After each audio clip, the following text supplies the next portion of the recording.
Que Jesus nos abençoe mesmo para entendermos, né? Eu ainda não consegui ler aquele que a Ana pôs. Nossa, é tanta coisa que a gente tem que ler, aí eu acabo que eu não dou conta. Mas eu quero ler sim.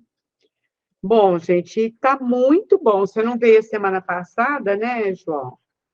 Mas nós estamos estudando aquela parte ótima. Provam os milagres a divindade do Cristo? Não, né? Divindade. Mas, assim, é o conhecimento dele, das leis, né? Claro que tem a divindade que todos nós vamos conseguir também, né? Vocês querem fazer um apanhado da reunião passada? Nós Eu não, quero saber onde parou. nós Porque não... estamos, Verinha. Eu acho que aqui, ó, Marlene, Ah, sabe-se agora que esse é, efeito, né, é, são resultado. Eu acho que é nessa parte que a gente está. deixa eu só Depois a gente vai explicar para a pensar Verinha. nessa parte da divindade. Ainda tem esse resto aqui. No item 2, Verinha, a hora que fala assim, provam os milagres da divindade do Cristo, aí nós lemos até nesse parágrafo que a dona Honória falou. Sabe-se hoje que esses efeitos... Pega, vê se você acha aí. Pode ser que tenha alguma diferença de tradução, mas é mais ou menos isso. Achou, Verinha? Não, mas a hora que vocês começarem a ler, eu me situo. Sabe, Cada livro tem uma diferença, né, Marlene? o dela Mas o livro é Você vê como diferente, o vai ser meu. diferente algum que vocês leem. o dela é um pouco diferente, eu sabia, mas ela vai achar, quer ver? Sabe-se hoje que esses efeitos são resultantes de aptidões e disposições fisiológicas.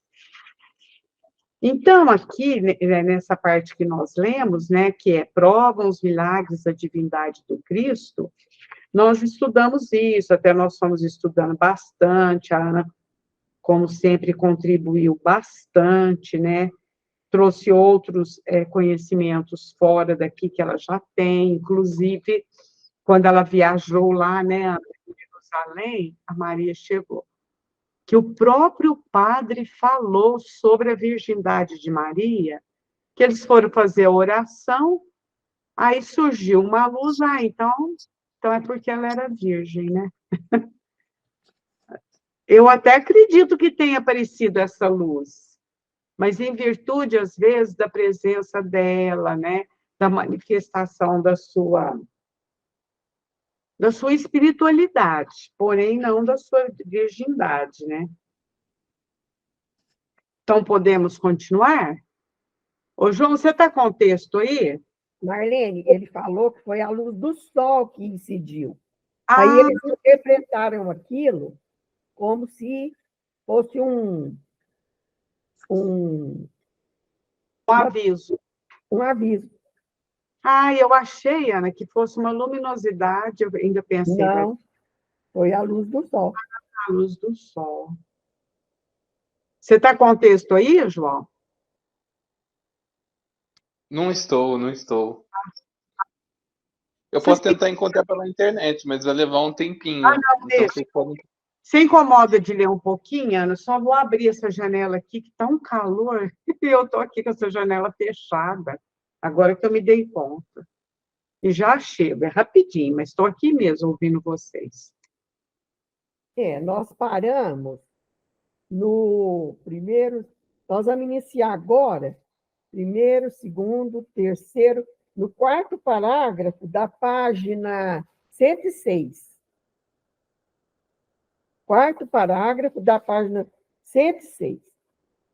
A possibilidade da maior parte dos fatos que o Evangelho cita como praticados por Jesus está completamente demonstrada pelo magnetismo e pelo espiritismo, que são puros fenômenos naturais, pois que eles se produzem aos nossos olhos espontaneamente ou provocados, porque não podia Jesus possuir faculdades idênticas às dos nossos magnetizadores, curadores, sonâmbulos, videntes médiums, etc. Então, é isso aí, né? Está tudo explicado, os milagres de Jesus, pelo magnetismo e pelos fenômenos espíritas, né? A fluidoterapia, a transmissão de fluidos, a magnetização, que é a compatibilidade de fluidos, né? Seria porque é preciso do ímã para atrair a limalha de ferro, não é mesmo? É isso mesmo. Então, o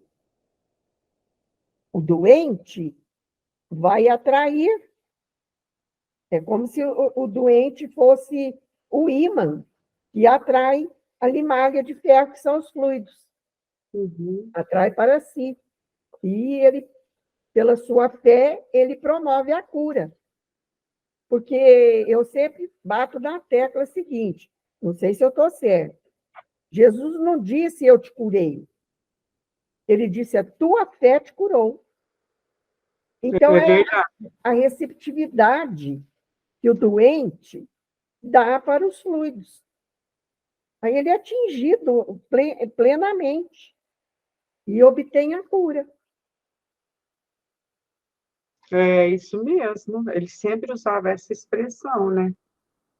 É isso mesmo. E outras pessoas ele não curava. Por quê? Porque a pessoa, com certeza, não estava pronta. Ele não curou todo mundo.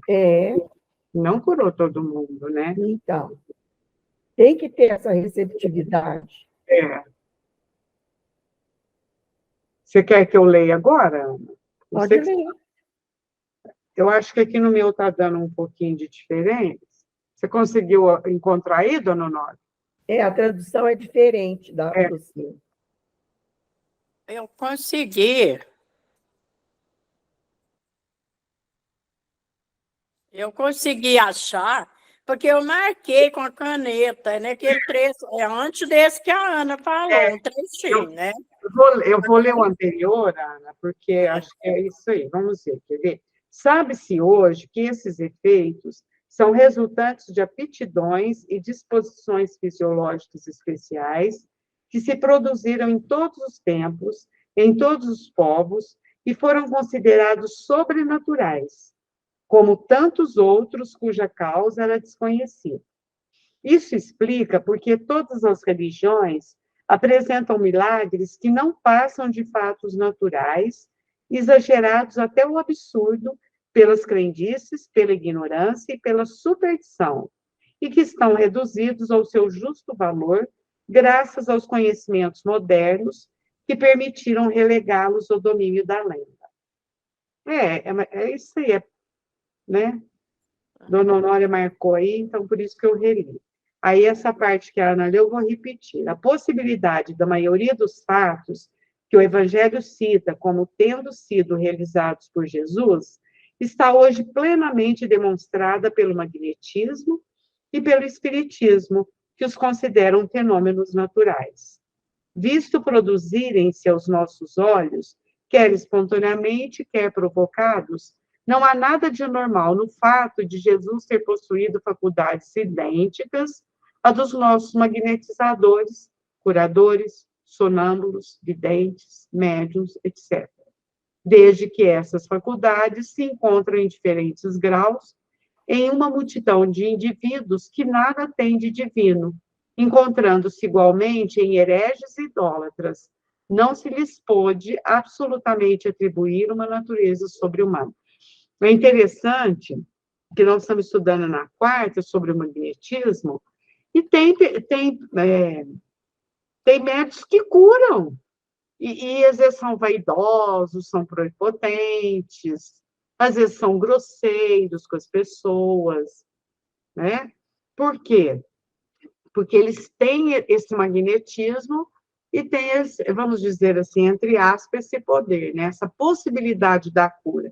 Então, é por isso que aqui Kardec está querendo demonstrar. O problema não é que Jesus curava, que o faz diferente, né? O que o faz diferente é a moral, é o amor, né? Ele curou, tudo bem, ele curou, mas ele não veio aqui para isso. O objetivo dele não era esse, não.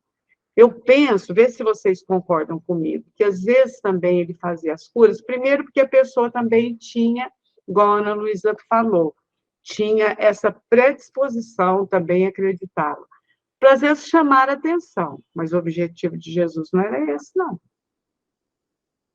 que vocês acham, gente? E também pelo merecimento do curado, né?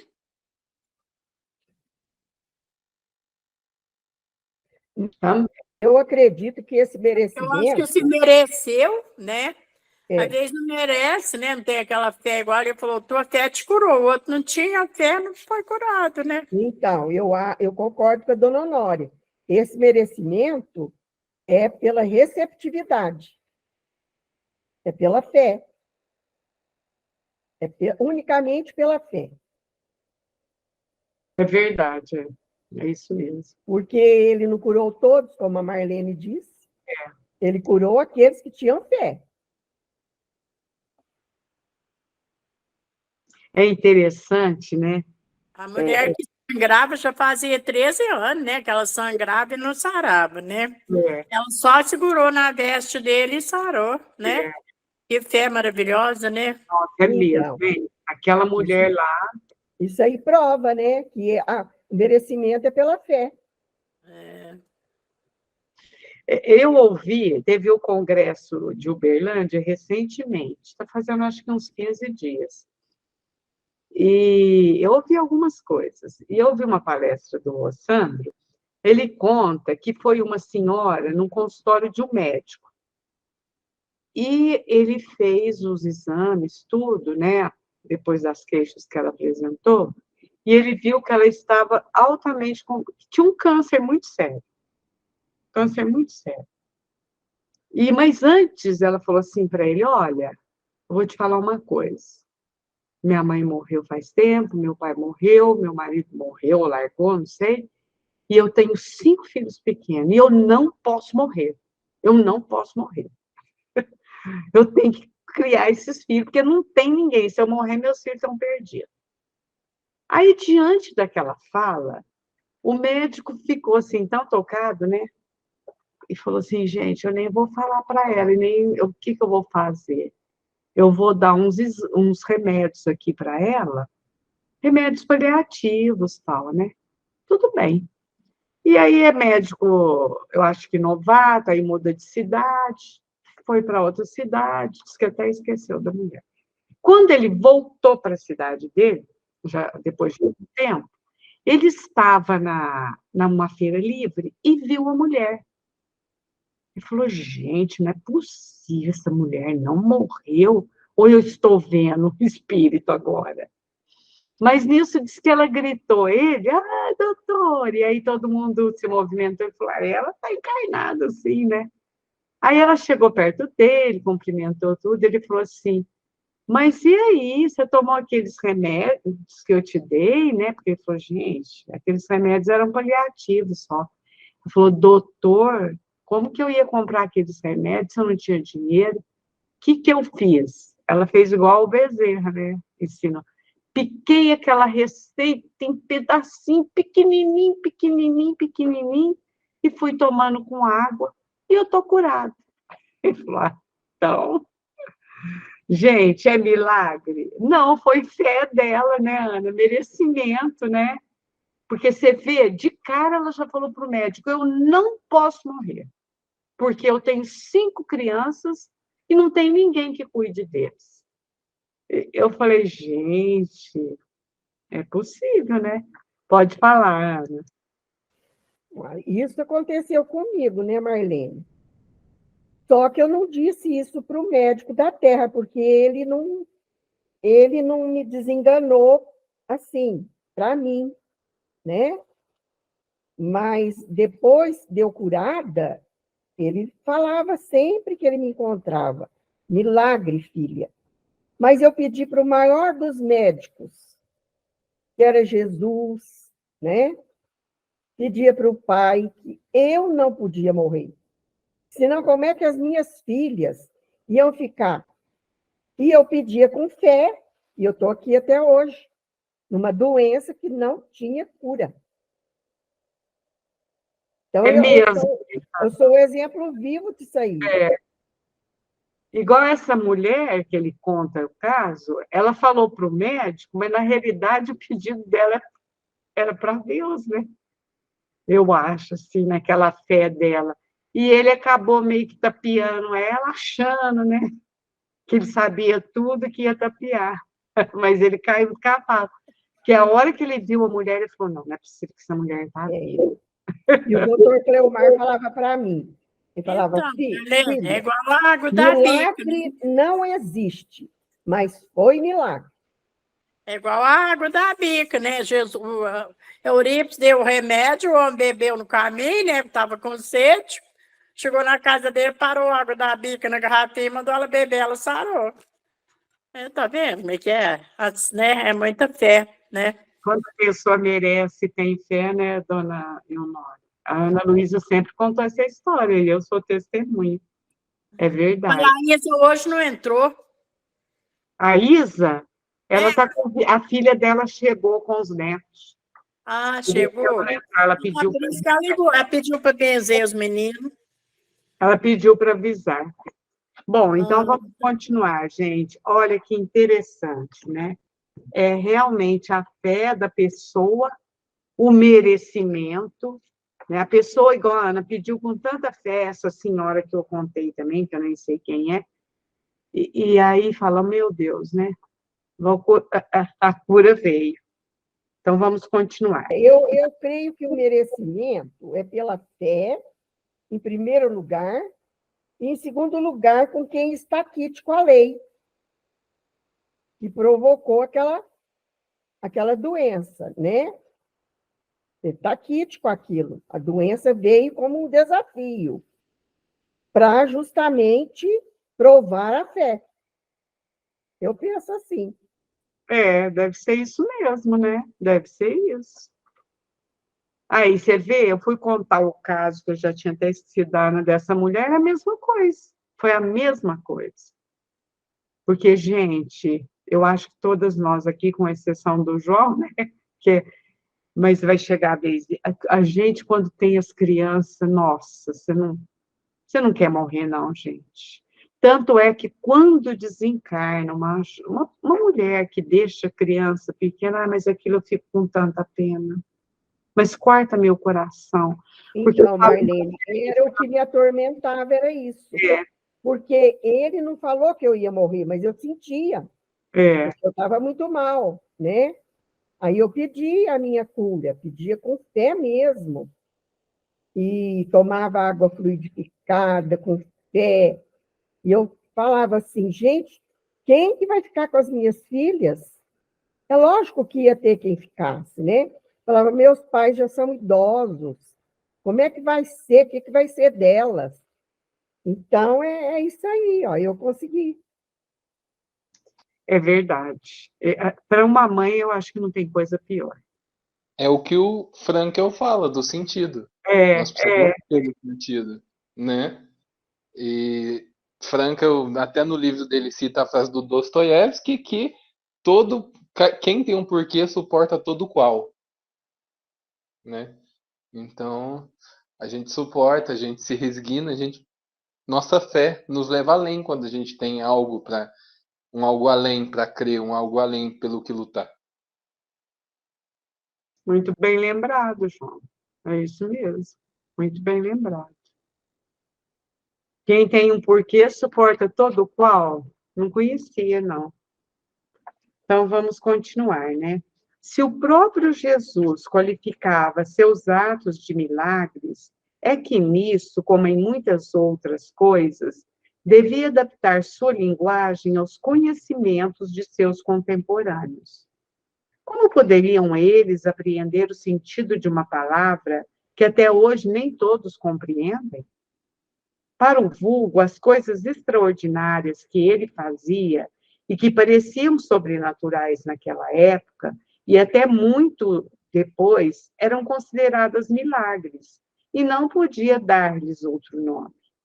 Um fato digno de nota é que ele se serviu dos milagres para confirmar a missão que recebera de Deus, segundo suas próprias palavras, mas jamais dele se prevaleceu para se atribuir um poder divino. Olha aqui, querendo dizer que Jesus usava a palavra milagre, que é uma palavra que explica, igual o doutor Cleomar usou para Ana. Olha o que o doutor Cleomar falou. Não existe milagre, mas a sua cura foi um milagre. Ou seja, estava além do meu conhecimento médico, ou do que a medicina e do que a ciência fala. Estava além. Eu sei que não existe milagre, mas foi um milagre. E é o que Jesus falava, né? Só que Jesus não usava disso para ter poder, né, sobre as pessoas. Olha que bonito.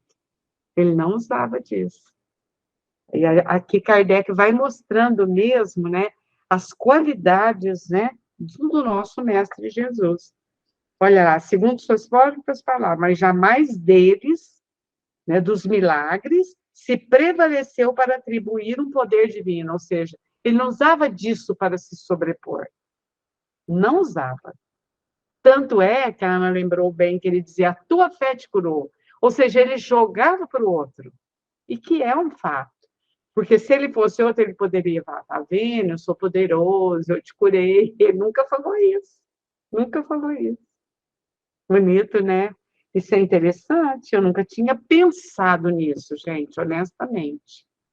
Nunca tinha pensado nisso. Jesus usava disso, né?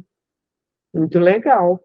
Tem uma nota aqui, quando ele fala isso, eu vou ler a nota aqui, que eu sei que não tem em todos os livros.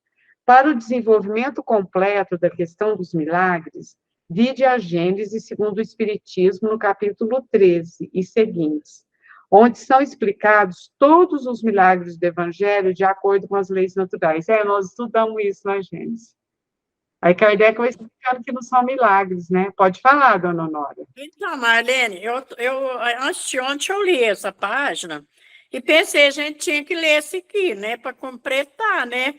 Porque aí nós já leu a Gênesis, fala tudo aqui, está falando também, né? Esse ponto aqui, né? A senhora estudou a Gênese com o Caio. Assim, a gente não lembra direitinho tudo, mas lá ele vai apresentando os chamados milagres, e vai explicando que tudo está de acordo com as leis. A senhora deve lembrar. Mas a senhora tem o livro aí da Gênese, dona Honória? A senhora mesmo pode dar uma olhadinha para lembrar. Todos nós, mas se vocês quiserem também, a gente pode fazer isso. Aí vocês que mandam. Que está lá no capítulo 13. Eu sempre leio as páginas, de vez em quando eu estou relendo, sabe? Relendo. Eu já li ele inteirinho, li o Céu Interno, depois a gente, né, estudou junto, né? De vez em quando eu volto lendo as páginas. A dona Honória é danada, hein? Isso mesmo, dona Honória. Só que eu não leio mais, porque minha vista não está ajudando muito mais. Tem hora que eu vou ler assim, não estou enxergando mais. Mas eu já fiz cirurgia, não sei o que acontece. Acho que é fraca a vista básica, né? Acontece que a gente vai, né, vai aquecendo mesmo. Mas a senhora participa muito. A vista cansada. Vista cansada. Já viu muito, né, dona Honória? E a vista fica cansadinha. Nossa, eu li muito. Assim que eu operei, eu li muito sem óculos. Nossa, eu lia demais. Eu tinha que ter reservado mais minha vista, né? Agora eu estou pensando. Isso não existe. Uma vez o médico falou para o Tony, pouco que tem que usar. Tem essa de guardar, não. E quanto mais usa, mais ativa, né? Igual as perninhas da gente. Da gente parar de andar, tudo é pior. Tem que ter o movimento. Então, vamos continuar. Convém, pois, riscar os milagres do rol das provas em que pretendem basear a divindade do Cristo. Vejamos agora se as acharemos em suas palavras. O que Kardec está falando? Então, tira do rol. A divindade dele não tem nada a ver com os milagres. E aqui tem outra nota, quer ver? A colocação deste problema está perfeitamente atualizada. Até mesmo a lista de milagres referidos por Kardec corresponde aos fenômenos atualmente comprovados pela pesquisa parapsicológica. Os milagres do Evangelho, como os de todas as escrituras religiosas do mundo, não são invalidados pelo Espiritismo, que apenas lhes tira o caráter de ocorrência sobrenatural, enquadrando-os na concepção natural do espírito e do homem que as ciências vêm elaborar. Se, de um lado, a prova da divindade do Cristo pelos milagres é negada, do outro lado, a prova da sua humanidade é confirmada. O Filho de Deus toma o lugar de Filho do homem, por ele mesmo afirmado, integrando-se na humanidade. Mas, nem assim, desaparece a sua divindade, como veremos adiante, pois ela se reafirma num sentido mais amplo, sem o particularismo exclusivista que lhe quiseram dar. Este pequeno estudo de Kardec é de uma profundidade ainda não percebida pela maioria dos próprios espíritos. Olha que explicação bonita. Ele realizou o que a gente chama de milagre, mas está tudo explicado segundo as leis de Deus. Agora nós vamos para o terceiro, que é a divindade de Jesus provada por suas palavras? Vamos ver, hein? Agora vamos ver se tem panos para a mãe. A velhinha, de certo, o filho dela chegou. Por isso que ela deve ter dado uma afastadinha. Porque ela falou que... Ah, ela está aí! Achei que seu filho tivesse chegado, velhinha. Tá fechado o seu áudio. Estou acompanhando, eles não chegaram ainda, não? Ah, eu achei que eles tivessem chegado. Eu só queria fazer uma correção aqui, que eu passei a informação errada. A frase é do Nietzsche e a frase é quem tem o porquê suporta todo como. Eu tinha passado a informação errada. Ah, a frase é do Nietzsche. Ah, tá bom. Ana. Então, vamos lá? Terceiro item. É a divindade de Jesus provada por suas palavras? Dirigindo-se aos seus discípulos, que discutiam qual deles era o maior, disse-lhes ele, chamando para junto de si uma criança: qualquer que me recebe a mim, recebe aquele que me enviou, porque aquele que entre vós todos for o menor, este é o maior. Está no Evangelho de Lucas, capítulo 9, versículo 48. Qualquer que receber um menino destes em meu nome, a mim me recebe. E qualquer que me recebe, não recebe apenas a mim, mas recebe aquele que me enviou. Marcos 9, 46. Disse-lhes, pois, Jesus: se Deus fosse vosso Pai, certamente me amarias, pois que eu saí de Deus e de sua parte eu vim, porque não vim de mim mesmo, mas foi ele que me enviou. Evangelho de João. Disse-lhe, pois, Jesus: ainda um pouco de tempo estou convosco, e vou depois para aquele que me enviou. Aqui Kardec foi tirando essas passagens dos evangelhos para mostrar, assim, bem, a semelhança de todas elas. Pode ver que está todas bem semelhantes. Quem vos ouve, a mim me ouve. Quem vos despreza, a mim me despreza. E quem me despreza, despreza aquele que me enviou. Evangelho de Lucas. O dogma da divindade de Jesus fundamenta-se na absoluta igualdade de sua pessoa com Deus, visto ser ele mesmo Deus. E é isto artigo de fé. Ora, as palavras tantas vezes repetidas por Jesus, aquele que me enviou, não somente confirma uma dualidade de pessoas, mas também, como já dissemos, exclui a igualdade absoluta entre elas, pois aquele que é enviado certamente é subordinado ao que envia. Gente, olha como a sabedoria de Kardec. Ele falava isso várias vezes, mas ele falava assim: quem me enviou, então quem enviou é superior a ele, que é Deus. E ele é filho, né? Olha lá.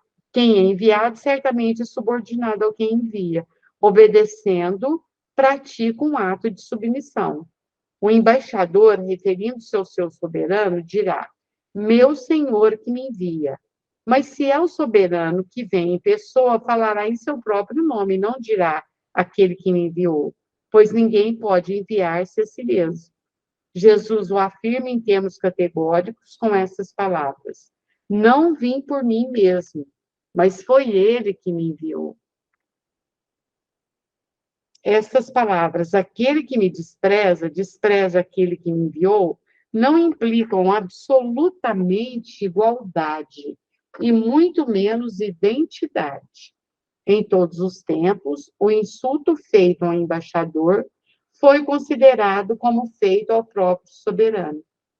Os apóstolos tinham a palavra de Jesus como Jesus tinha de Deus. Quando lhe disse: aquele que vos ouve, a mim me ouve, não queria dizer que seus apóstolos e ele fossem uma só e mesma pessoa, igual em todas as coisas. Aqui também tem uma nota.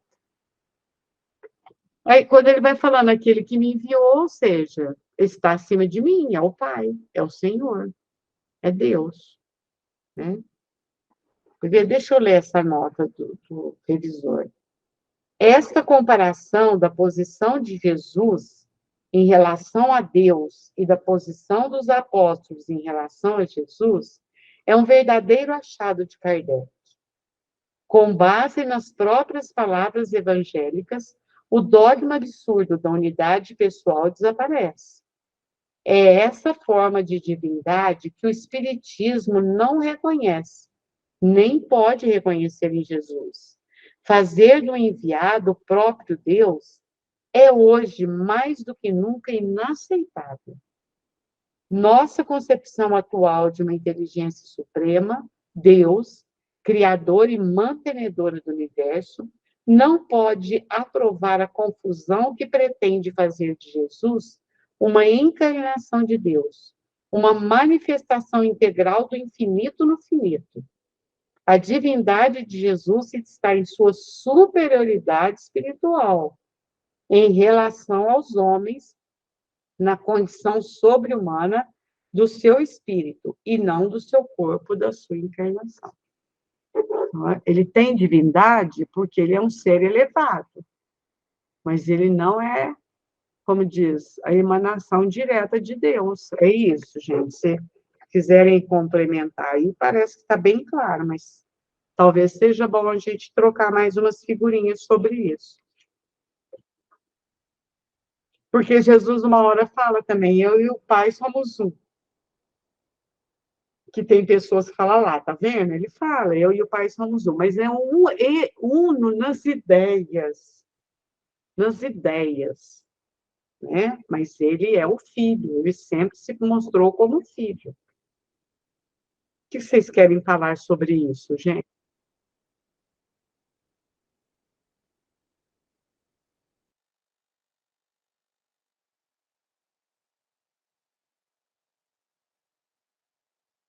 É que vai discorrer bastante para provar isso para nós.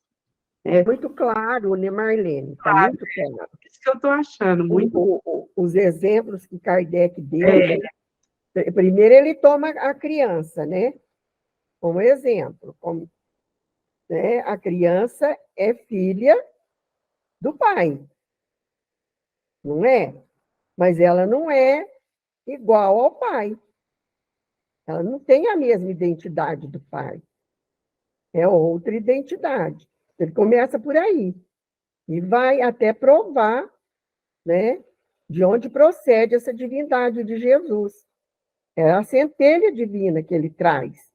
Como todos nós, somos filhos de Deus. É aquele selo divino que fala lá na Gênesis, né? Que quando Deus nos criou, ele nos selou.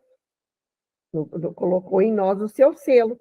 Está lá, ipsis literis, lá na Gênesis, com essas palavras aí. Então... É isso mesmo. Só que Deus é superior a Jesus. Ele é o Pai, é o Criador. Criou, né? Oi, desculpem, gente. É isso mesmo, eu também Estou pensando assim também. Quer ver? Deixa eu ver onde eu parei. Eita, Marlene, cadê? A 43. Agora Jesus lhes disse mais. Ao mesmo tempo apareceu uma nuvem que os cobria. Isso eu li?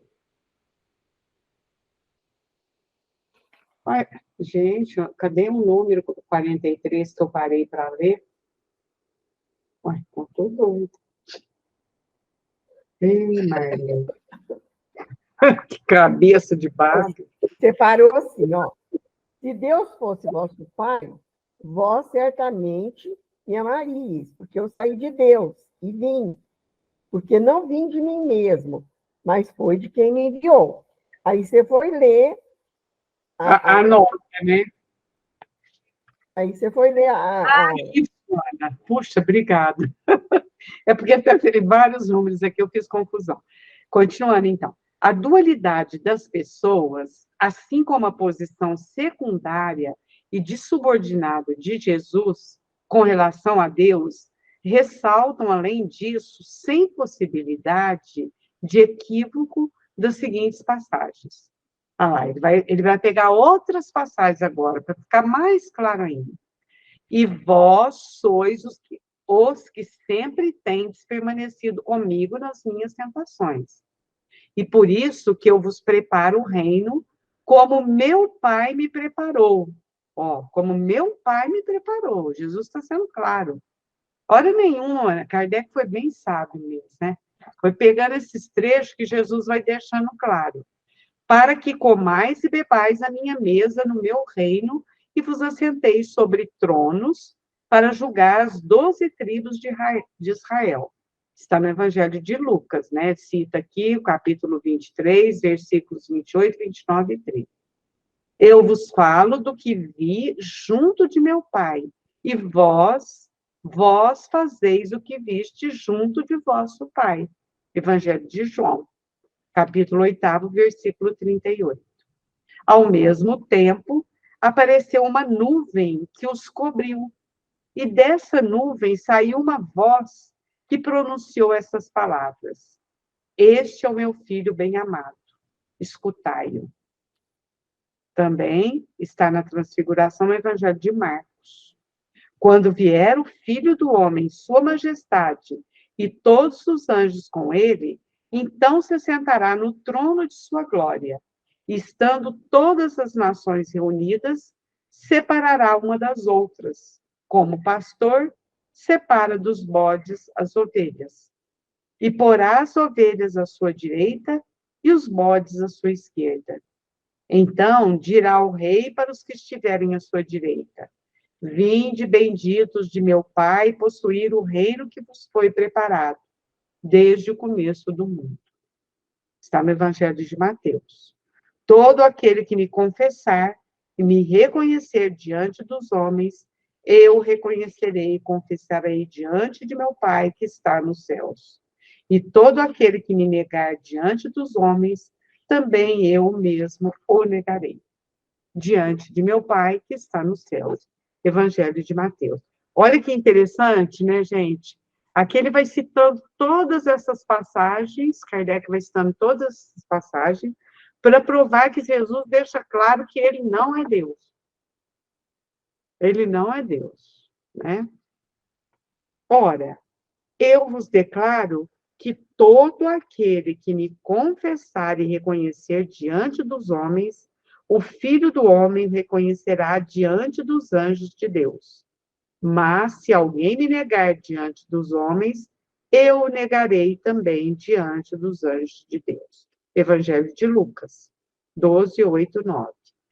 Aí mais outra citação, porque qualquer que de mim e de minhas palavras se envergonhar, dele se envergonhará o Filho do Homem, quando vier na sua glória e na do Pai e dos santos anjos.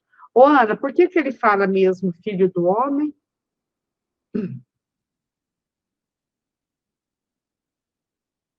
É porque Jesus é filho do homem, né?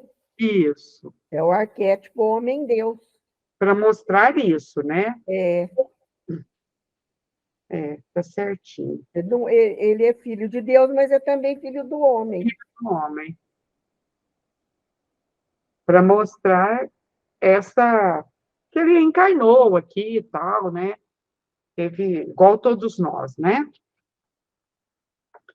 Nessas duas últimas passagens, Jesus parecia colocar acima de si mesmo os santos que constituem o tribunal celeste, perante o qual ele será o defensor dos bons e o acusador dos maus. Aí vem outra passagem. Mas assentar-se à minha direita ou à minha esquerda não me pertence concedê-lo, mas será para aqueles a quem meu Pai o tem preparado. Aqui, então, no Evangelho de Mateus. E, estando reunidos os fariseus, interrogou-os Jesus, dizendo: Que pensai vós do Cristo? De quem é filho? Eles lhe responderam: De Davi. Disse-lhes ele: Como é então que Davi, em espírito, o chama Senhor, dizendo: Disse o Senhor a meu Senhor: Assenta-te à minha direita, até que eu ponha os teus inimigos por escabelo de teus pés. Se Davi o chama de seu Senhor, como é ele seu filho? Evangelho de Mateus. E falando, Jesus dizia, ensinando no templo: Como dizem os escribas que o Cristo é filho de Davi? Porque o mesmo Davi disse pelo Espírito Santo: Assenta-te à minha direita, até que eu ponha os teus inimigos por escabelo de teus pés. Pois se Davi mesmo chama Senhor, como é ele seu filho? Evangelho de Marcos e de Lucas. Por essas palavras, consagra Jesus o princípio da diferença hierárquica existente entre o Pai e o Filho. Jesus podia ser filho de Davi por filiação corporal e como descendente de sua raça, e é por isso que ele tem o cuidado de acrescentar: Como chama ele em espírito o seu Senhor? Se há diferença hierárquica entre o Pai e o Filho, Jesus, como Filho de Deus, não pode ser igual a Deus. Ah lá, olha que a ideia que é danada, hein? Provou por A mais B. Ele não é Deus, ele é Filho de Deus. E ele vai citando, né, todas essas passagens. E filho de Davi aí para mostrar a origem hierárquica. Por essas palavras, consagra Jesus o princípio da diferença hierárquica existente entre o Pai e o Filho. Jesus podia ser, estou repetindo, Jesus podia ser filho de Davi por filiação corporal e como descendente de sua raça.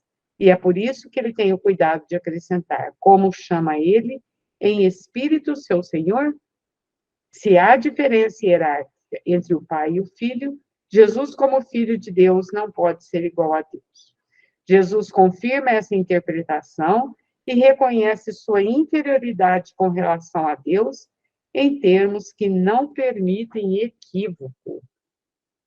Olha que beleza! E aqui ele vai citar ainda mais provas, né, que ele vai tirando dos evangelhos. Ouviste o que eu vos disse: Vou e venho para vós. Se me amasseis, certamente exultaríeis por ter dito que vou para meu Pai, porque meu Pai é maior do que eu. Evangelho de João. E eis que, aproximando-se dele, um mancebo disse: Bom mestre, que bem farei para herdar a minha vida eterna? Jesus lhe respondeu: Por que me chamas bom? Não há bom senão um só, que é Deus. Se queres, porém, entrar na vida, guarda os mandamentos. Evangelho de Mateus. Mateus, Marcos e Lucas. Não somente Jesus, em circunstância alguma, passou por igual a Deus, como também aqui afirma positivamente o contrário. Ele se considera inferior em bondade. Ora, declarar que Deus está acima dele pelo poder e pelas qualidades morais é dizer que ele próprio não é Deus. As passagens que se seguem vêm confirmar as precedentes, que são igualmente explícitas. porque eu não tenho falado de mim mesmo. Porém, o Pai que me enviou foi quem me prescreveu, pelo seu mandamento, o que eu devo dizer e como devo falar. E sei que o seu mandamento é a vida eterna. Assim, o que eu falo, falo como me disse o Pai. Evangelho de João. Ele está falando na cara. Eu sou filho, gente. Eu sigo o que Deus me ensinou. Jesus lhes respondeu: a minha doutrina não é minha, mas daquele que me enviou. Se alguém quiser fazer a vontade de Deus, reconhecerá se a minha doutrina vem dele, ou se eu falo de mim mesmo. Quem fala de si mesmo busca a própria glória, mas o que busca a glória daquele que o enviou, esse é verdadeiro, e não há nele injustiça. Também Evangelho de João. Quem não me ama, não guarda as minhas palavras, e a palavra que ouviste não é minha, mas do Pai que me enviou. Não credes que eu estou no Pai e que o Pai está em mim. Ó, Santíssima Trindade. As palavras que eu vos digo, não as digo de mim mesmo, mas o Pai que está em mim é quem faz as obras. Evangelho de João. Passará o céu e a terra, mas as minhas palavras não passarão.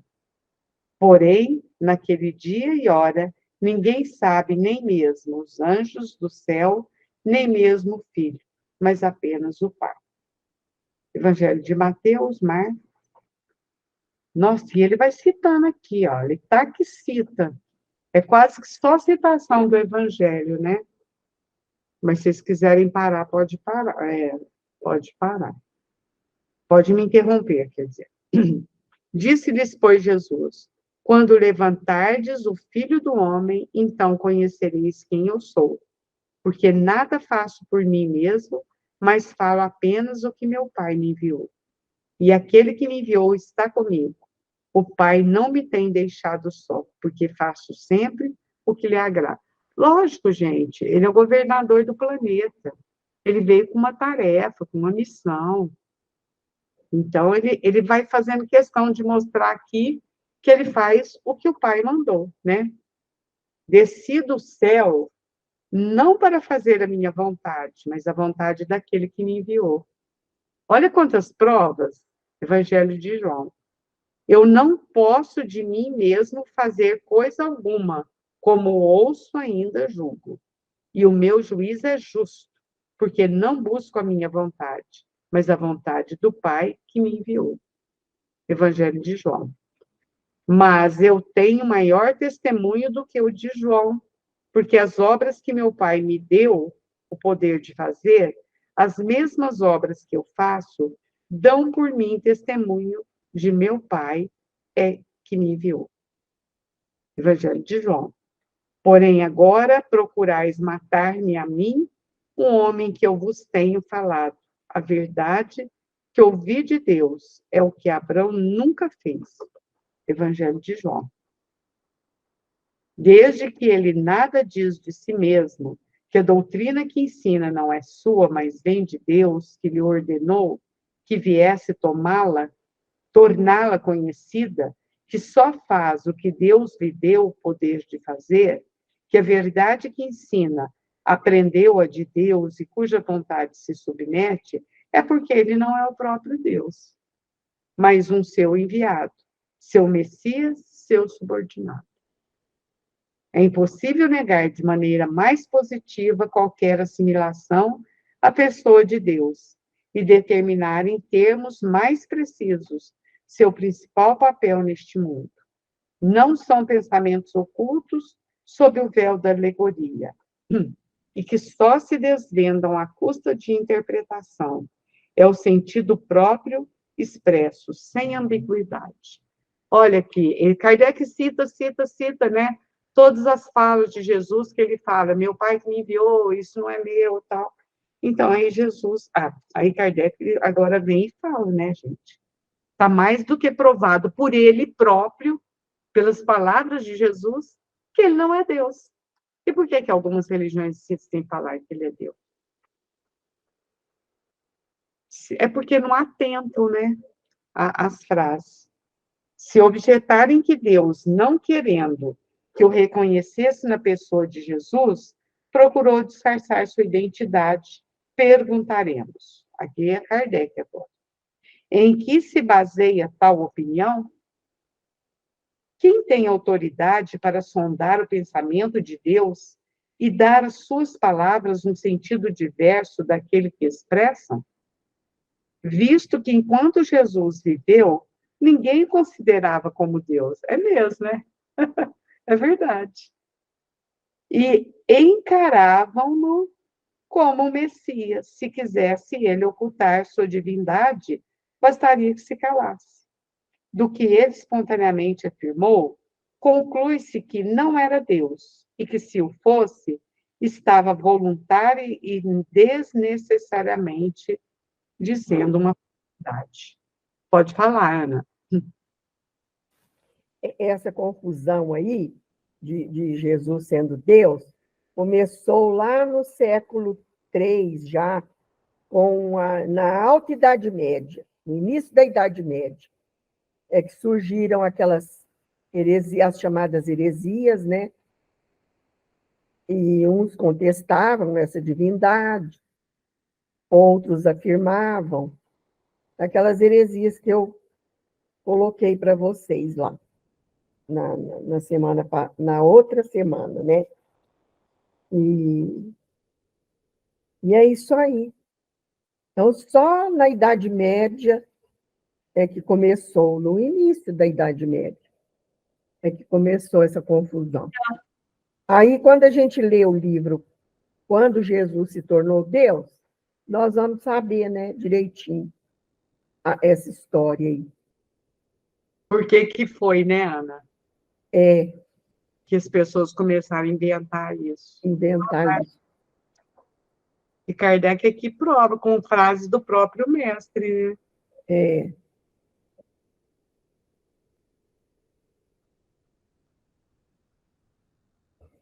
Vamos ler mais um pouquinho, que eu acho que dá tempo. É de notar-se que João, o evangelista, em cuja autoridade mais se apoiam para sustentar o dogma da divindade de Cristo, seja precisamente o que apresenta os argumentos mais numerosos e mais positivos contra esse dogma. Pode-se ter a prova disso com a leitura das passagens que se seguem, as quais nada acrescentam, é verdade, as provas já citadas, mas que vêm confirmá-las porque demonstram claramente a dualidade e a desigualdade das pessoas de Deus e do Cristo.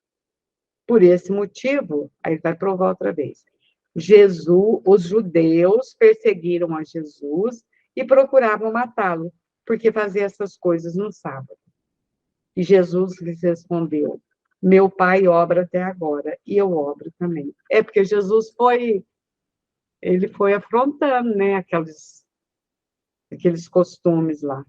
Porque também o Pai a ninguém julga, mas deu ao Filho todo o juízo, para que todos honrem o Filho como honram ao Pai. Quem não honra o Filho, não honra o Pai que o enviou. Em verdade vos digo que quem ouve a minha palavra e crê naquele que me enviou, tem a vida eterna, e não entrará em condenação, mas passou da morte para a vida. Em verdade vos digo que vem a hora, e agora é, em que os mortos ouvirão a voz do Filho de Deus, e os que a ouvirem viverão. Porque como o Pai tem a vida em si mesmo, assim deu também ao Filho ter a vida em si mesmo. E deu-lhe o poder de exercer o juízo, porque é o Filho do homem. Evangelho de João. E o Pai que lhe enviou, ele mesmo testificou de mim. Vós nunca ouviste a sua voz, nem viste sua face. E a sua palavra não permanece em vós, porque naquele que ele enviou, não credes vós. Evangelho de João. E se eu também julgo o meu juízo, é verdadeiro, porque eu não sou só, mas eu e meu Pai que me enviou. Evangelho de João. Assim falou Jesus, e levantou os olhos para os céus e disse: Pai, é chegada a hora, glorifica o teu filho, para que também o teu filho te glorifique a ti, assim como ele deste poder sobre toda a carne, para que dê a vida eterna a todos quanto lhe deste. E a vida eterna é esta, que te conheçam a ti, só por único Deus verdadeiro, e a Jesus Cristo, a quem enviaste. Eu glorifiquei-te na terra, tendo consumado a obra que me deste a fazer. E agora glorifica-me tu, ó Pai, junto de ti mesmo, como aquela glória que eu tinha contigo, e antes que houvesse o mundo. Eu vou parar por aqui, porque já chegou o horário, mas assim, o que a gente tem observado? Eu acho que ele ainda vai continuar aqui por um longo tempo, provando que ele é filho, ele não é Deus. Ele está provando isso, né? Certo, Maria? Você concorda, Maria? Certo. Então, nós não podemos achar que Deus que Jesus é Deus. Achei muito lindo, viu, essa lição aí. É, interessante É mesmo. linda, né?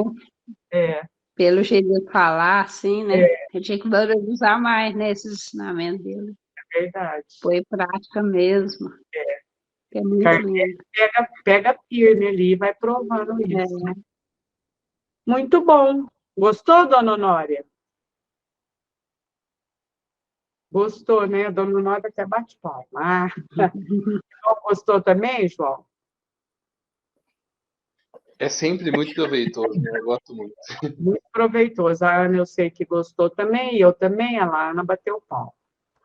Ô, gente, então, que Jesus nos abençoe, né?